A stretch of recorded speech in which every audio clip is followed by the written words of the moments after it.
This podcast is brought to you by the American Enterprise Institute. If you like what you hear, please subscribe, rate, review, and share. Thanks for listening. Here's our show. What the hell is going on? What's really going on? We said, what the hell happened? You don't have to know what the hell is on it. They see what's going on. I don't know what's going on. What is going on? We must find out what is going on.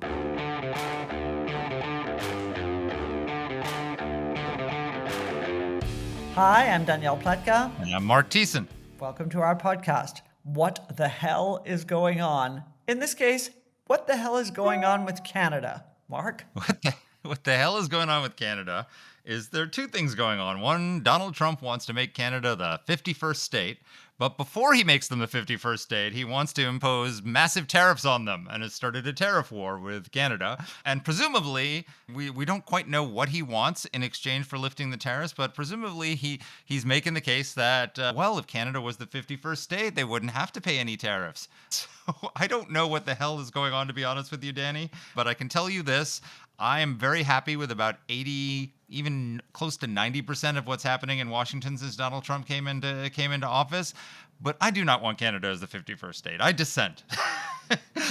We've got a great guest, a colleague of ours from AI, who's going to explain to us, if we're born Canadian, knows the country well, who's going to explain to us why we don't want Canada to be the 51st state. What would we be getting for statehood? And it's not good. We don't want these people. There's a reason why they weren't part of America in 1776. And we probably want to keep it that way. That's exactly right. And I got to say, when I hear Donald Trump saying that, I often think that there's a method behind his madness. You and I both thought Greenland. Yeah. That's not crazy, right? Panama Canal. Panama Canal, empty out Gaza. Dude, you got some brilliant ideas. But it's not just that I don't want Canada. I feel like this is actually motivated by his intense, and I share it, by the way, dislike of Justin Trudeau. And the bottom line is that he hasn't thought this through. Canada is a dead weight. Canadian states, barring one, would be at the bottom of American states in terms of per capita income. Just to give folks a sense. The entire country, if it became a state, because he's not offering individual states entry, he's offering the whole enchilada as one state. They would, if they became the 51st state, they would be 50th in per capita GDP ahead of only Mississippi. And you know what? Right, and that you do not want to be ahead of only Mississippi. So yes, as much as I love the state of Mississippi, I don't think I've ever been there. Absolutely. But I don't want another Mississippi full of Canadians. A Trudeau-loving Mississippi. Yeah, no, exactly. And I will say that the slavish and somewhat gross willingness on the part of some of Donald Trump's more slobbering sycophants to pile on and call Trudeau governor as they have, it's just like, guys, I get it. Oh, I think that's funny. Third grade was over. And we don't want Canada, and for a whole series of reasons that we go through. One of the things you remind people of, Mark, on this podcast is that pod that we did. And I think you and I probably, of all of our podcasts, talk about this one among the most.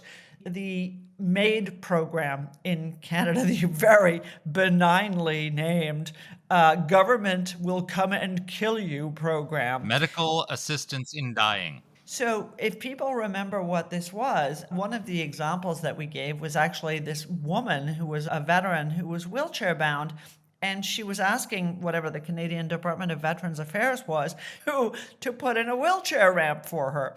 Anyway, after several years of increasingly irate begging them to give her a wheelchair ramp so that she could easily access her house, they finally came to her and said, well, we can't get this to you, but perhaps you'd like to die. It's true. And they do it too with people who the Canadian healthcare system is so bad. The wait times are so long. The wait time, if let's say you had a headache and unbeknownst to you, you had glioblastoma, right? Brain cancer. God, yes, okay. Right.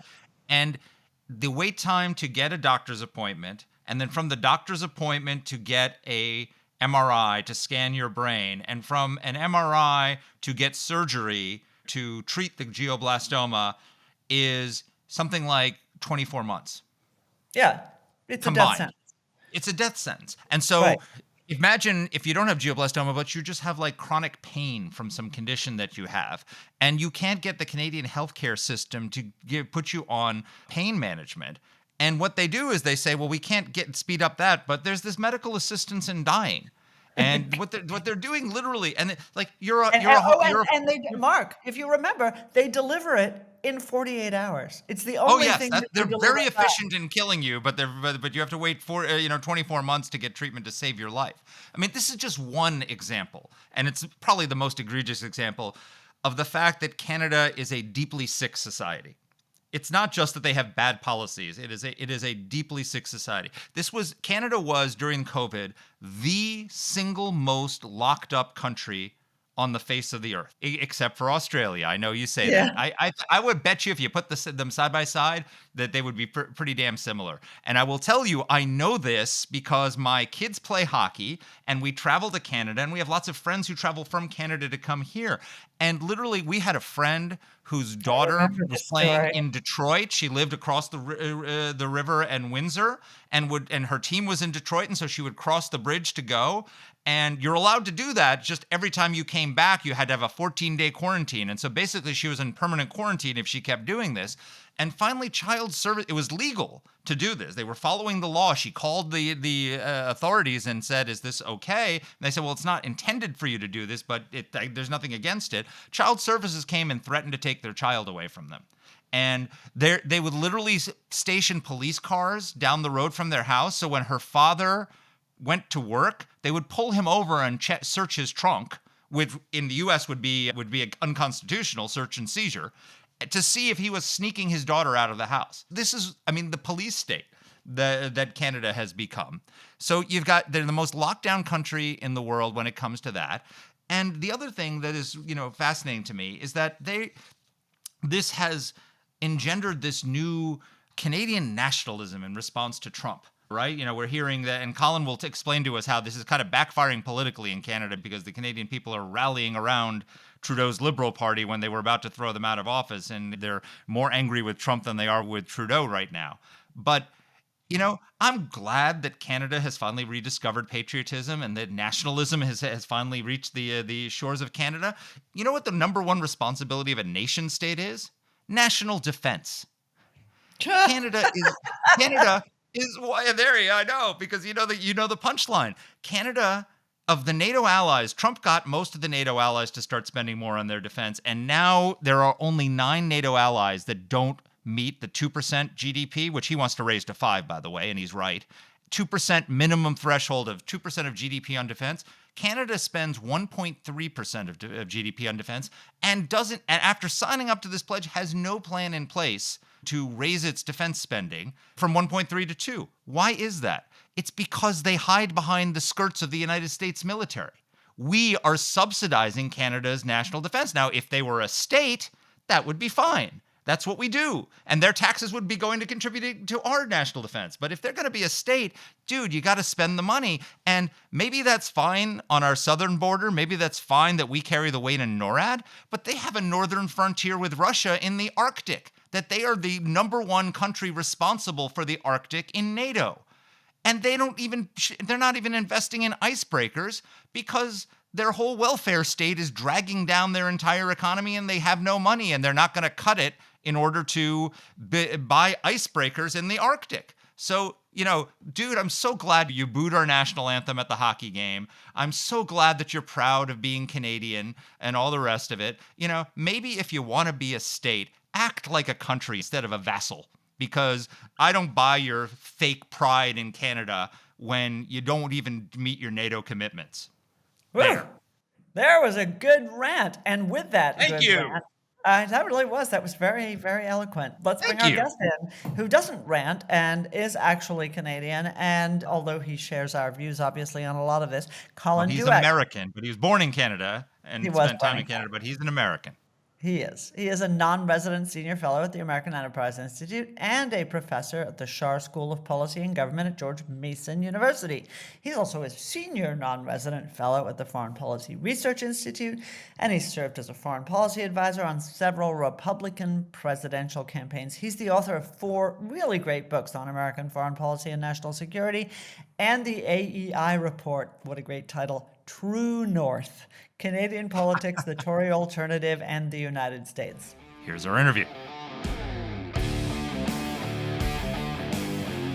Well, Colin, welcome to the podcast. Thank you. So you have written eloquently. You were born in Canada, but you're an American citizen now. You have eloquently written about the problems happening in Canada.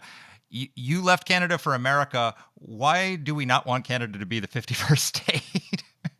Well, exactly. I mean, I left for a reason. I mean, I love Canada, but I always felt that it was a little too left wing for me. And this goes to the point of why Americans might, especially Republicans, might not want to annex Canada. There was an interesting study just a few days ago that if Canada was admitted as the 51st state, it would be overwhelmingly Democratic. Maybe 50, let's say 50 seats. You're adding another California with 2 Democratic senators, maybe 40 Democratic Party House members, and a smattering of Republicans from the prairies and interior BC and sort of rural Ontario. But that would pretty much lock in Democratic dominance of Congress, no matter what the rest of the country does. So, I was always more of a conservative prairie boy, and Where in Canada are you from? I grew up in Saskatchewan. That's good Canada. Yeah, well, and that's why, in some ways, I always felt I had more in common with kind of Americans from, say, Montana or North Dakota or Nebraska, than from the East Coast. I mean, Canada is really dominated by what is sometimes called a Laurentian elite, which refers to the St. Lawrence Seaway. Ooh, that's a And great it always phrase. has been. And at times it's been competent and civic-minded and even center-right if you go back far enough. But ever since Justin Trudeau's father, Pierre Trudeau, became prime minister, in the late 60s, that elite has been left of center. It's entrenched in the state, in the judiciary, in the political system. And even when they lose elections, if this sounds familiar, they don't admit it, really. I mean, they continue to think they run the country. It's the cultural and intellectual elite. It's the media elite. And the Liberal Party is the party of that elite. And, they were headed to a landslide defeat as of the first week of January. And now they've come back strong. First of all, I'm not quite sure that Pierre Trudeau was Justin Trudeau's father, but we won't make you share your opinions on that. I will not go there. He has a stunning resemblance to a Cuban dictator. former Cuban dictator. But let's put that aside for a moment. I mean, outside of the electoral problems of bringing in to our voting bloc the people who elected Justin Trudeau for almost a decade, and they did so after the COVID lockdowns. And Canada was one of the most locked down countries, which is something that American conservatives are furious about here about the lockdowns. They were 10 times worse in Canada. Can you just talk a little bit about what took place in Canada during COVID and how bad it was? Yeah, it was really draconian. In fact, it triggered this mass trucker odyssey, mostly from the West, to Ottawa. And Justin Trudeau called the truckers Nazis and engaged in this massive shutdown. He imposed the War Powers Act. It's very rare. It's not supposed to be used under these kinds of circumstances. And he seemed to think he was his father facing down, terrorists. But his father was an impressive man for all of his profound failings. And, Justin Castro, as you're suggesting, is not. There's a sort of superficiality to him, and he's telegenic. But Canadians found out pretty quick he's a kind of a superficial character. He's very political, very politically correct. And he ran the economy into the ground. And part of it was through excess spending. Part of it was through the shutdown. And eventually it caught up to him, and his approval ratings continued to slide after Canadians began to reflect on the shutdown and just how extreme it had been. So I want to pull the thread that you talked about in the elections, but I think it's important not to get onto the politics of the elections until we establish exactly what it is that Trudeau did to the Canadian economy. It is, I think most Americans think about Canada as, they basically do think about Canada as the 51st state. They think of Just them like as us.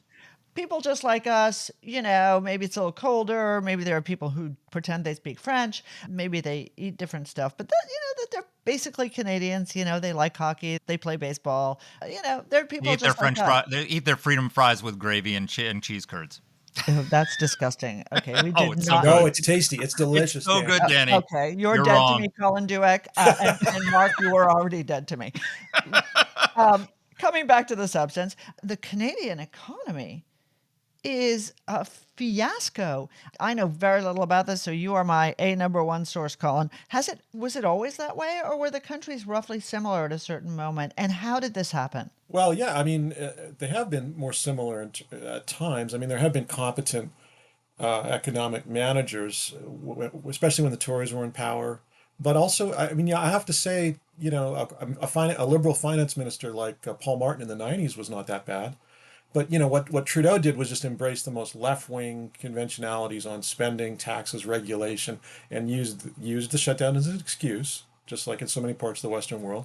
And inflation went through the roof. This is one of the reasons why the Tories were coming back strong over the last couple of years, is because their new leader, Pierre Poilievre, he says there's more than one ways to pronounce it, so I'm going to stick to that one. He said, so Poilievre made the case very convincingly that Trudeau was wrecking the country's economy through just sheer negligence and ideological fanaticism, and that what was needed was to free up the energies of Canadian citizens by scaling back the role of government. So that's the kind of conservative that Poilievre is. But I mean, there are all sorts of factors in economic success, and Canada. When Trump first began talking about this, there were a number of people who wrote about the economic fiasco that is the nation of Canada. Where it ranks in terms of per capita income. Most of Canada at half of the per capita income of, for example, the state of New York, ranks in the bottom five states and probably below the bottom last 50th state for some regions of Canada. Productivity is low. That's not just one prime minister. Stephen Harper was a great leader. Mark and I liked him a lot. They've had good leaders. This is a systemic problem, and that's what I was trying to dig into. Maybe Canadians aren't just like us, except you. Right, right. Well, there is something to that. I think part of the problem is this Laurentian elite that I was talking about, which is left of center, as a point of principle, loves regulation, loves high spending, loves high taxes. This goes back generations, and what would be considered a pretty left-wing economic model in the U.S. is cherished by those people, and they have the power in Canada to make it stick. And so that's, Canada it is a little different in this sense. If you think of it as a bell curve, I wouldn't say that all Canadians are, there's plenty of conservatives in Canada, but there's less than there are here. And the liberal elite is even more fully entrenched. And that's in economic terms as well. And so what you end up with is these kinds of policies, which are actually dysfunctional. And it's a point of pride. They actually pride themselves on it because they say, we're not like the US. We don't want to be like the US. The defining feature of modern Canadian liberalism is that it's to the left of the United States. And if that means the economy is less dynamic, then so be it, because the important thing is to prove that you're more progressive than Americans. I'm a big believer in sort of countries have sort of national characteristics to them. That Australia, for all its faults, it's a scrappy former penal colony, right? They fought beside us in every war. They're tough. They've got their outback, and it's that continues to define their character. Though there are some people who are trying to destroy that. Canada is a country founded by the Loyalists, who chose taxation without representation, right? Who refused to join the American Revolution. It was like we divided up the people of North America into those who wanted to fight the British and throw tea over the side of the Boston Harbor, and those who didn't, who were fine with the tyranny of George III. Do you think there's anything to that sort of that and you can see that they went along with the tyranny of Justin Trudeau during the COVID lockdowns. They're still happy to go along with the tyranny of big government over them. Do you think there's anything to that? Why are Canadians so subservient to government? So, first of all, you've got about 30% of the country, Quebec, that really has a different, we can talk about that later just to bracket that, but there's a very strong subculture that is its own thing. But as far as English Canada, I think you're onto something. And I would put it a little more gently, maybe in the Canadian way, to say the following, that there really is, English Canada is essentially loyalists who rejected the American Revolution. You're exactly right. And what that means, to put it, in a more complimentary way, is it's a culture that values tradition, community, stability, order. It's a different kind of conservatism, right? It doesn't have as much of that libertarian It's Tory. streak. Yeah, it's Tory, exactly. And originally that's what the Conservative Party in Canada stood for, and it did very well on that basis. And the Liberals, I think, over the course of the 20th century, managed to make themselves into that party, the party of kind of Canadian nation building. And as the British identity faded, the left wing identity became more important, which was a tragedy. But now, Canadian identity used to be we're British, right? Even when I was a boy, that was an important identity for a lot of English Canadians. Now it's really just we're more progressive than the US. And so, what you don't have in the US is you don't have that connection between left wing politics and American nationalism. The two things here are antithetical. In Canada, they're connected, and that's powerful stuff. That is very hard to beat politically. And there's plenty of Canadians who actually don't like the tyranny of big government, and they tend to vote conservative, and they don't like the Liberals, but they've had the rug pulled out from under them lately. Let's talk a little bit about the economic relationship. So Donald Trump lumped Canada and Mexico into basically the same family of countries that don't control their border, that allow illegal immigrants across the border, and allow fentanyl across the border. This is a factually incorrect assertion. There's no question that illegal aliens come across the border in Canada. There's no question that fentanyl comes, but we're talking about fractions of fractions here in terms of the problem with Canada. And he has also levied tariffs on Canada. Now, Canada also had tariffs in place against us previously. So tell us, what do you think? Who's right? Who's wrong? Is it salvageable? We're talking timber. I don't know if you saw the president's most recent executive order on timber as a national security matter. So, he's doubling down. Is there anything to this? Okay, good. Well, yeah, and I'm going to try. I really do try to think and write about this from the perspective of an American citizen. It's obviously I have my own biases. I grew up in Canada, so I have a feeling for how this is going to affect people. But I think from a U.S. point of view, it has to be said objectively that the Mexican border is a much worse problem, right? Clearly, in terms of whether it's transnational crime, drug trafficking, fentanyl, you name it. Okay, then on the economic side, the Mexican relationship with the U.S. is more uneven, right? Because you really can go south of the border and find much lower labor costs and all the rest of it. So there's a kind of asymmetry there. Canada is more of a comparable economy. What we tend to do up north is rip stuff out of the ground and sell it to the rest of the world, including the United States. So it's often timber, oil, and gas.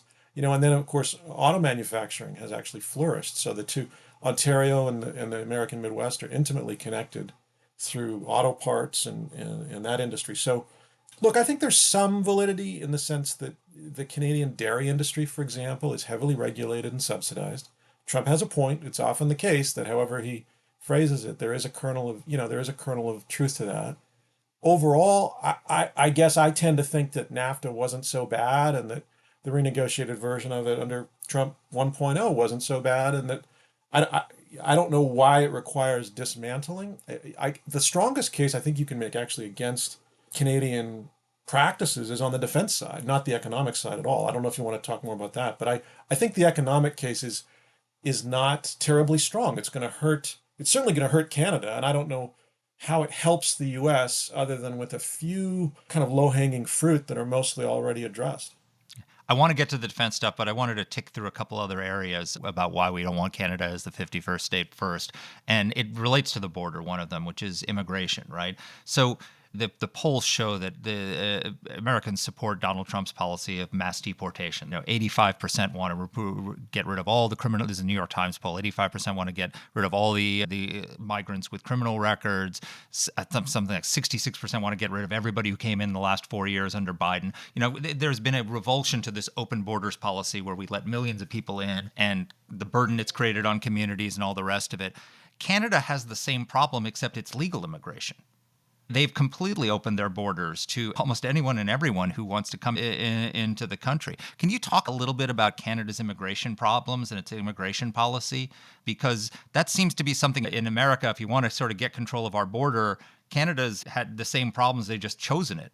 Yeah, I mean, I'm actually very sympathetic to the administration's attempt to, tighten up border security and get serious. And I think there's been the usual hysterical overreaction to that. So that's one thing I actually like about the Trump administration.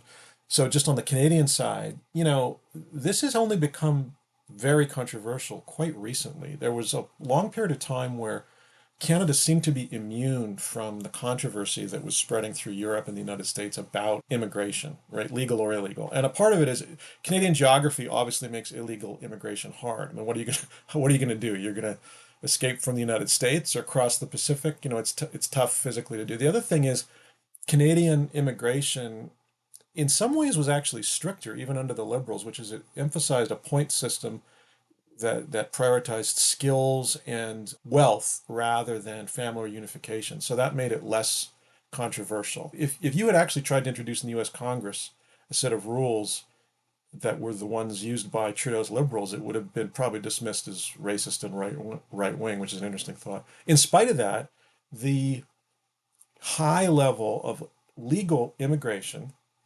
which, as you say, has just continued year after year, and it's changed the face of Canadian cities.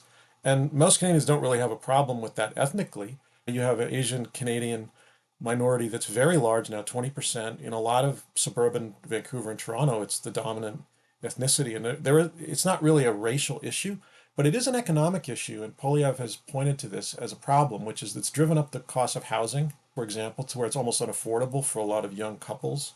And it's become an issue. So now you have a critical mass of Canadians including a lot of first and second generation Asian Canadian immigrants saying, enough already. We need to get the levels of immigration under control. And it's now an issue. And that was one of the many issues where Justin Trudeau was losing as of the beginning of this year.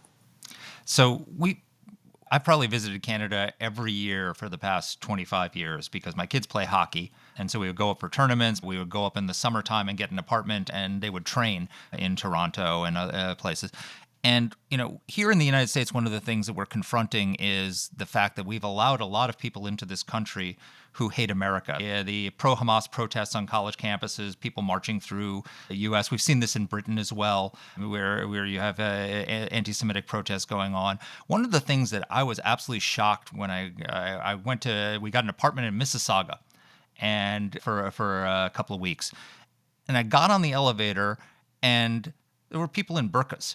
If you look at Niagara, we visited Niagara Falls. It looked like Mayfair in London does. There's a huge influx of Muslim immigration into Canada that we don't seem to have here. Maybe you have it in some places in suburban Detroit or other areas like that, but you don't bump into people in burqas in Washington or New York or anything like that.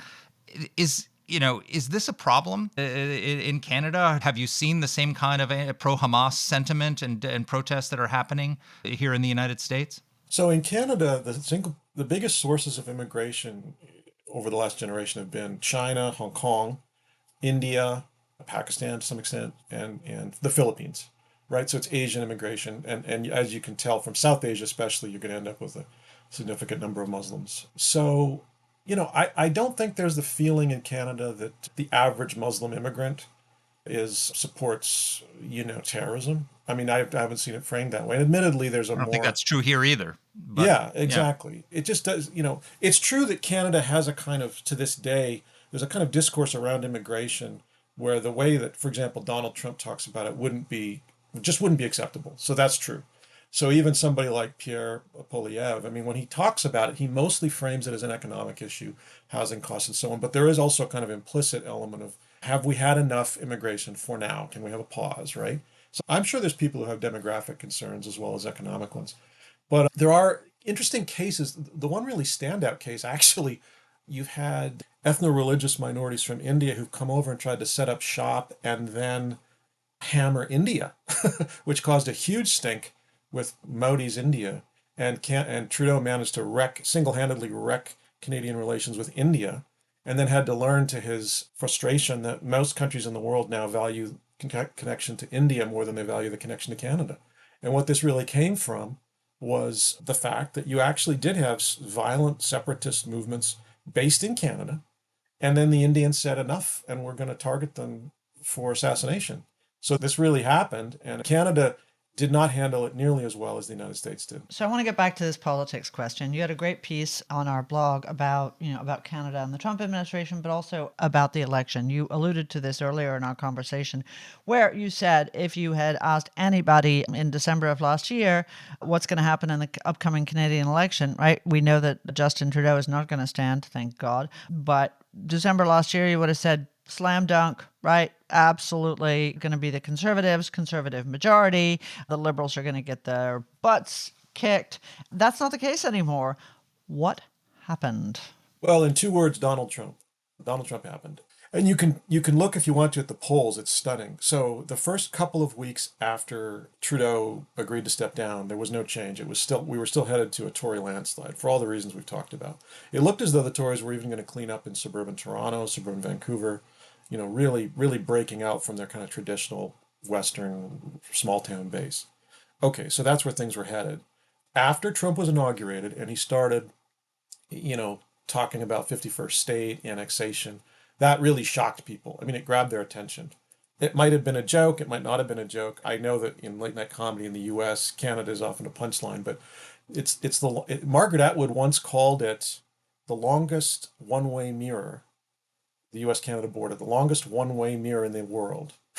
In other words, Canadians obsess about the United States. The reverse is not true. So if a president of the US says he plans on making Canada the 51st state and sort of pokes fun and says it repeatedly, you better believe it's going to get people's attention. And he has their attention, and not in a good way.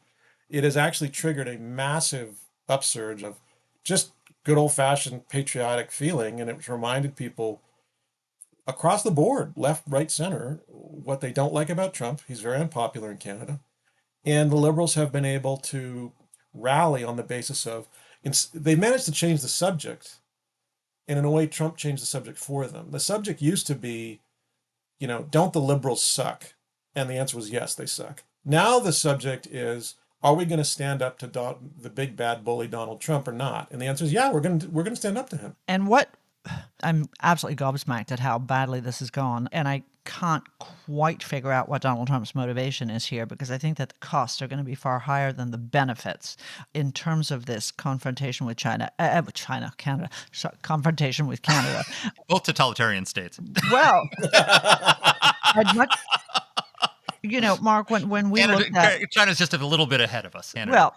Well, but when we look at the kind of tariffs that he wanted to impose on Canada compared to China, and you compare China's economic behavior toward the United States, China's funneling of fentanyl into the United States, China's general behavior towards our allies, China's behavior at the UN, and you compare it with Canada, and the fact that he wanted to put tariffs on Canada that were twice as high as those on China seemed to me to be a fundamentally weird, economically ignorant, politically ignorant, national security ignorant misstep. And of course, now the Canadians are rallying because, much like my country, and Canada and Australia have a lot in common, they hate America, and they love to hate America. It's a real unifier.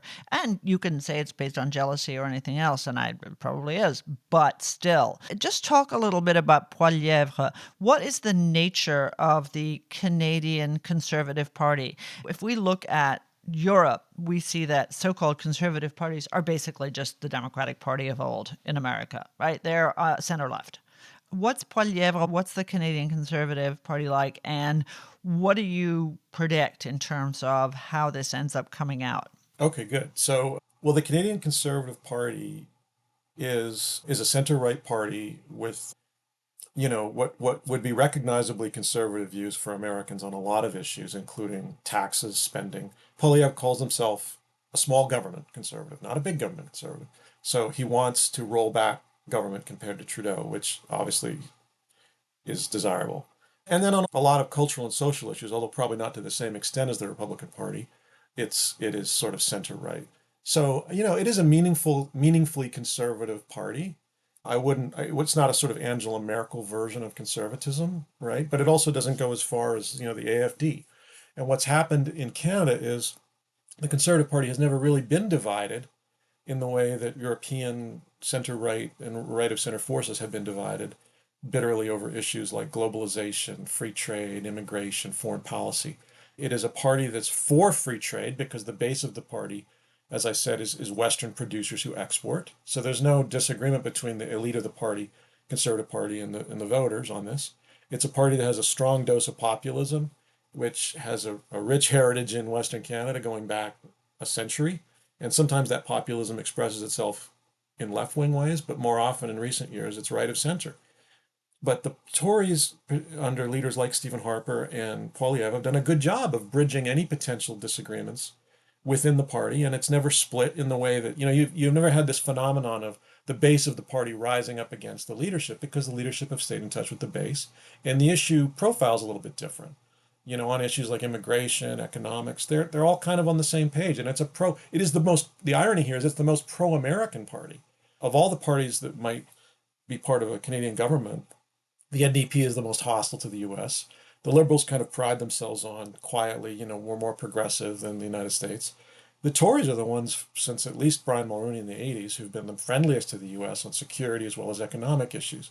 And what Trump has done, and I can't imagine this was deliberate, is to actually really undermine the Tory party's fortunes. Because you cannot run in Canada as a pro-Trump personality. It's just not politically possible. Trump has put Poilievre in a position where Poilievre doesn't really have a choice but to sort of hug close to the Liberals on the basic question of Canadian national pride and independence, right? We're not going to become a 51st state. He can't run as, I love Trump, because that's not something Canadian voters want to hear. And so he's off the front page. What's on the front page is Trump attacks Canada, and the Liberals are delighted to run on that. And the result is going to be you're not going to get the kind of government you want if you're Donald Trump. You're going to get something very similar to Justin Trudeau. You're going to get Mark Carney, who's ideologically much the same and who will have possibly won the election on the platform of anti-Trump, anti-American. And, the irony again is Trump actually has a point on defense. He has a great point on defense. Canada really has been a free rider for over a decade, for decades, really, but particularly under Justin Trudeau. It doesn't But spend nearly enough. peacekeeping. It's all about climate and gender and peacekeeping and global, it's every conceivable photo op, bogus left-wing shibboleth. I mean, it's not even substantial in that. It's mostly verbal. And they should get serious on defense, particularly in the Arctic, and beef up defenses, because China and Russia really are feeling their way into the Arctic. That would be a comparative advantage, I think, Mark, as you said. For Canada could provide value added militarily, not by constantly mouthing off on rules-based order, but by actually policing the Arctic more effectively. And that is something you're only likely to get if the Tories win. Right. So since you brought up the defense, the surge of patriotism you describe doesn't seem to be translating into a surge of enthusiasm for meeting sovereign responsibilities, right? I mean, Canada has basically been using the United States as a security blanket. We subsidize Canada's defense as if they were the 51st state right now. Canada's only spending 1.3% of GDP on defense, which is among the lowest in NATO. They're one of only, I think, 9 countries that are not meeting their 2% commitment now. And that may be fine for the southern border, but they have, as a sovereign country, the largest Arctic territory next to Russia that exists. And I think one of Trump's concerns, one of the reasons why he wants Greenland, is he's concerned about the Arctic, and he wants, to secure the Northwest Passage for as global warming, opens that up more and more time of the year. That's why he's also concerned about the Panama Canal. It's trade, right? How can Canada argue that we should be a country when they don't meet their basic responsibilities as a sovereign NATO ally? And particularly the frontier that they do have responsibility for, which is the Arctic frontier. Well, I mean, I agree with you, but of course, there's a very small percentage of Canadians who would see it that way. What the Liberals are going to argue, and this will be very popular, is we're protecting our sovereignty against the United States. That's how they're going to. So the issue of Canadian sovereignty is certainly on the table, but it's politically it's emerging, as it so often has in Canadian history. The near enemy, which is the United States. And Trump has played into it. There's just no getting around it. So of course I agree with you that Canada should step up on defense, and in the Arctic I've written about it. But the US there has to be some political awareness of how allies need to come to these conclusions, it isn't by embarrassing them or insulting them or humiliating them necessarily. This is not going to work. I mean, I know that Canadians are seen as international nice guys and very much like the US, but the truth is they will get scrappy. They will start to sound a little Australian, but it won't be in the way that we want. It'll be in the anti-American vein that has always been such a strong foundation of Canadian identity, right? That's why Canada was created, was to not be the United States. So I absolutely agree that Canada needs to step up on defense. Can you talk about it? What they should be doing in the Arctic? Well, Where in they the are? Arctic, for example. Give Okay, give our in the Arctic. give our listeners a picture of where the So Canadian defense. what I think would be great, and again, I don't think this is going to happen under the Liberals, but I think it could happen under the Tories if they manage to win, is that you would really focus on the Arctic. You would drop the kind of emphasis on, and it really has been an emphasis for some time now, in the Canadian military by Trudeau's own orders. You would drop the emphasis on, DEI, progressive priorities, climate, gender, multilateralism, peacekeeping, and you would just get serious about the Arctic. So that could involve, building a new base with access for U.S. forces, right? Making sure that critical minerals and oil and gas are in the hands of Western powers rather than China and Russia. Keeping a closer eye on the airspace, right? Beefing up coordination over NORAD, cooperating on missile defense, building heavy icebreakers. The Russians have a lot of them. The United States doesn't. Canada has a few icebreakers, but should have a lot more. That would be a very specific, concrete way to demonstrate to President Trump, I think, that Canada's serious. Here's the number of icebreakers we're going to build, right? And this is going to be expensive, but we're going to do it. If you really wanted to take it up a notch, you could even work on under ice submarine capabilities. So just, they should really be spending a lot more on defense. They spend something like 1.3%. I would say, at least 2%, right? Because that was the number that they agreed to in 2014 when the world was less dangerous than it is today. So do that in a way that's urgent and timely and specific, and really beef up the presence in the Arctic to keep an eye on the Chinese and the Russians, and do it in cooperation with the United States. Okay, so you've talked about what Canada can do to fix its defense profile, what Canada can do to really step up and meet its commitments. What can Donald Trump do to fix things for the election? I mean, telling Trump to stay quiet is a futile effort, but if he could just wait until the election is over to repeat his 51st state demand. That's the thing that Canadian conservatives keep saying, is that it's just, nobody expects him to drop the tariff threat. It was understood. He ran on it. He won on it. He's going to look for concessions. We get it, right? But I mean, at a minimum, dropping this language that just absolutely riles people up, the sort of 51st state annexations thing, that would be number one, because the Liberals just eat that stuff up. The second thing is, on the substance, it would help to know what he wants. They don't know what he wants. I mean, the first threat that was made, and Trudeau managed to bump off the imposition of the tariffs for a month.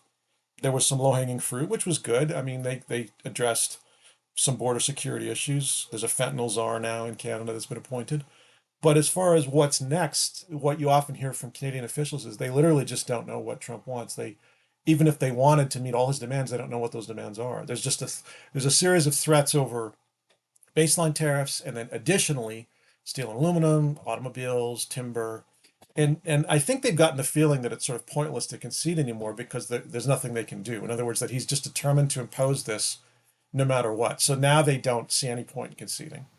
So before we wrap up, just one other area that we haven't really touched on about why we don't want Canada as the 51st state, which is the healthcare system, right? You've got huge problems in Canada in the healthcare space. And they've also got this thing that Danny and I have done 2 podcasts on called MAID, which is medical assistance in dying, which is just, I don't think people realize that they're literally people are waiting in line for pain management and can't get it. And people are being told, well, you can always try this. You can always off yourself with government help. I don't think people in the United States truly understand the disaster that's the Canadian healthcare system. Can you talk to us a little bit about it and why we don't want to import that? I mean, I actually much prefer the American system, and I've personally experienced both. So I can tell you that I've got some extended family back home who have to wait forever to get the most basic form of treatment. It's not a great system in Canada. You see the hypocrisy of it when the wealthiest and the most privileged Canadians, like the current Prime Minister, Trudeau, make a point of using private care because they can afford it. That's the sort of thing Poilievre's been great at pointing out is, the Conservatives in Canada don't have to be the party of old, rich, fuddy-duddy Protestants. I mean, there's a kind of ordinary working class, lower middle class resentment of elite, rich liberals who don't have to pay the price of their own awful policies. That's why there's so many people willing to vote Tory north of the border, if we can focus on that issue. All right, so we're looking at unlikely reversal from Trump. We're looking at likely reversal of the probable electoral outcome in Canada. Just sort of think long term for a second with us. It's not unimportant to have a good relationship with your neighbors.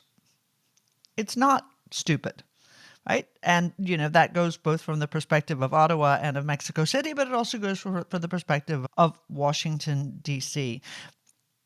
Are we just on a permanent path away from each other? Are we going to be not even frenemies, but adversaries? Or is this just all going to change once Donald Trump is gone? Is this all on him? I don't see, I neither see a positive future for Canada, nor do I see a positive future for U.S.-Canada relations. And I'm not entirely sure what the prognosis is for any of this. Well, so on Mexico, I'll leave that to others, but on the Canadian side, I will try to conclude by laying out the hopeful case. I think this is possible. I don't know if it's probable, but I really do think it's possible. And I would start by saying I would not lay it all on Trump. I mean, there is a problem, which is Canada really is complacent. There is a kind of Disneyland quality. We have our progressive utopia up north, and how dare the Americans ask us to spend more on defense. I mean, that's true. It's absolutely true. So it would be great to see that shaken up and reformed.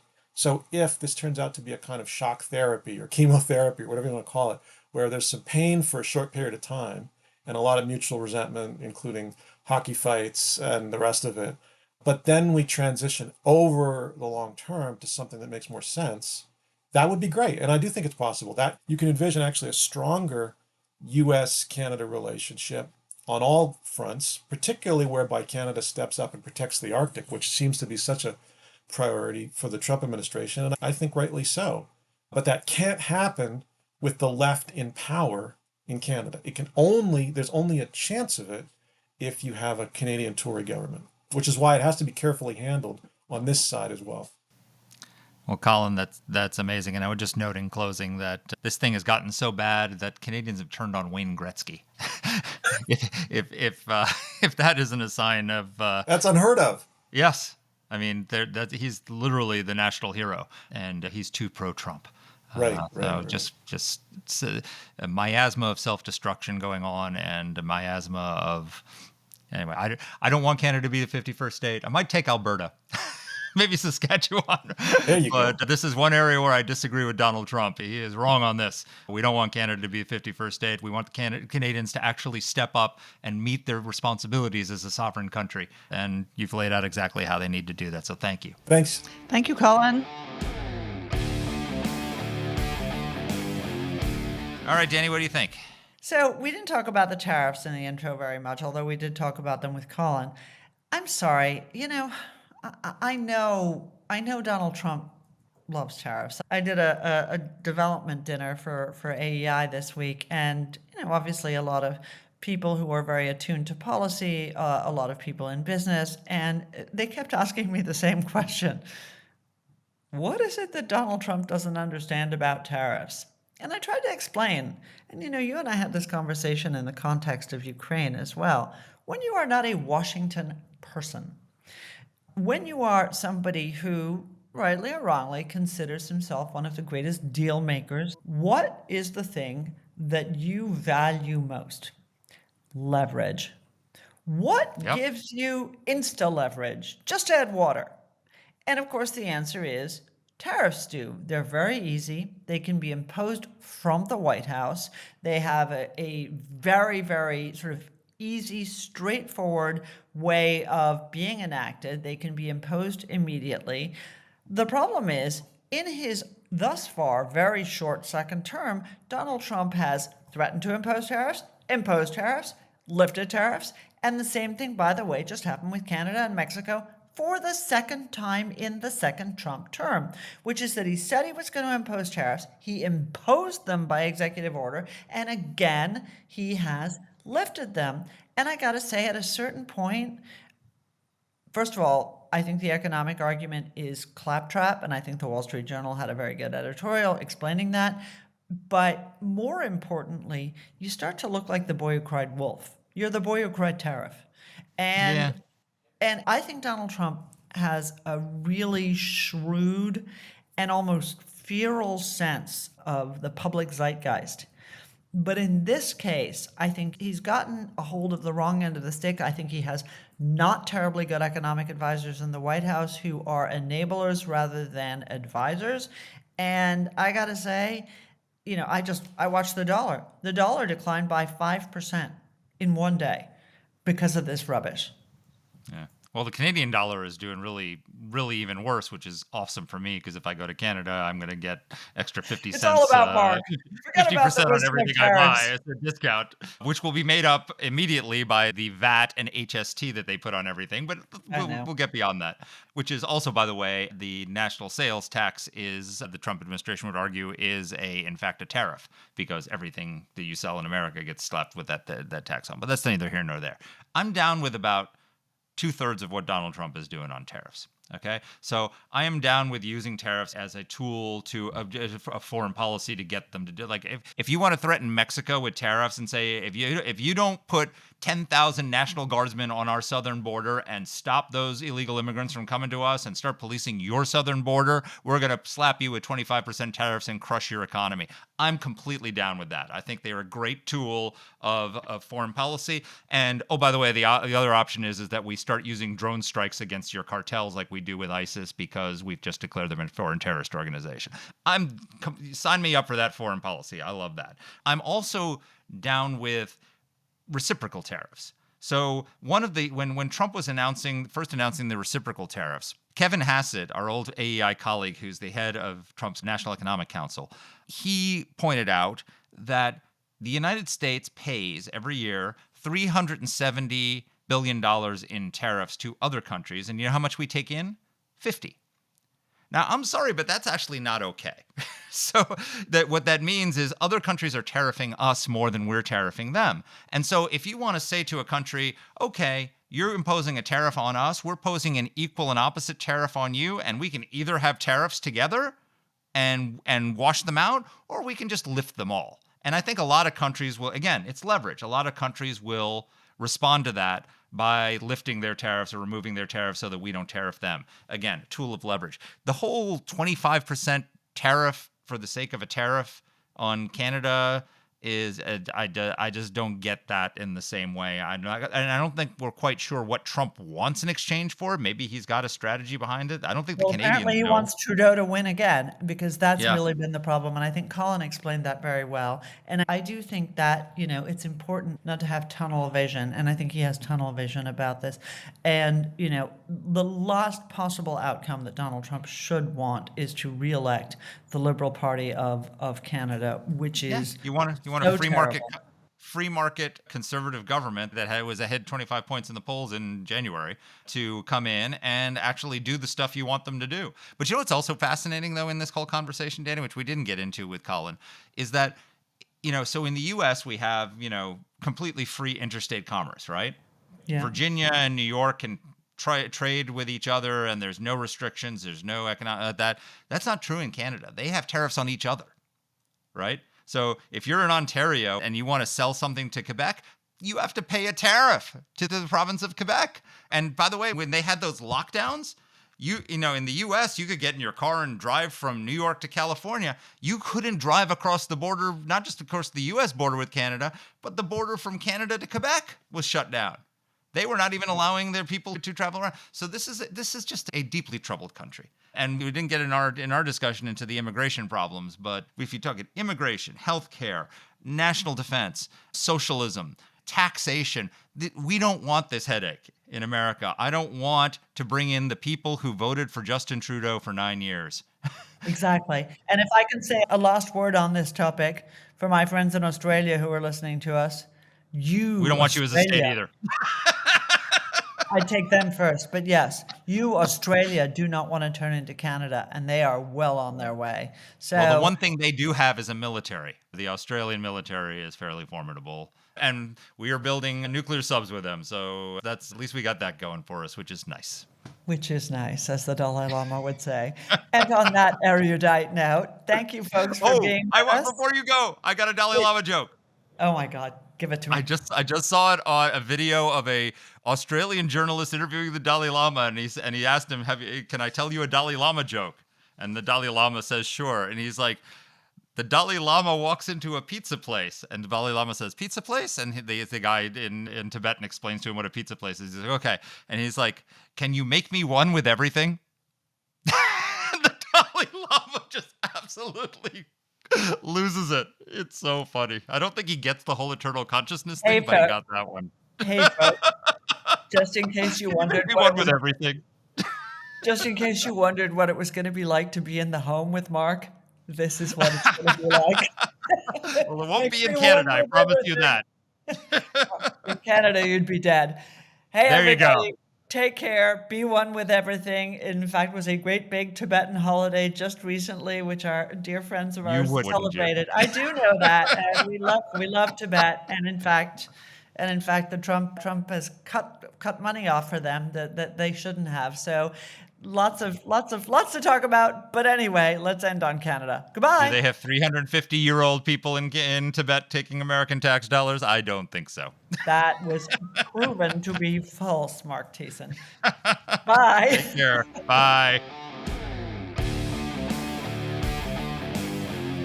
Let us know what topics you'd like us to cover. You can get in touch with the show by emailing us at whatthehell@aei.org. Or you can reach us on Twitter. I'm at @dpletka. And I'm at Mark Thiessen. That's Mark with a C. Please rate and review the podcast. If you like the show, please subscribe, share it, comment on Apple Podcasts, or wherever you're listening to this. Thanks for listening.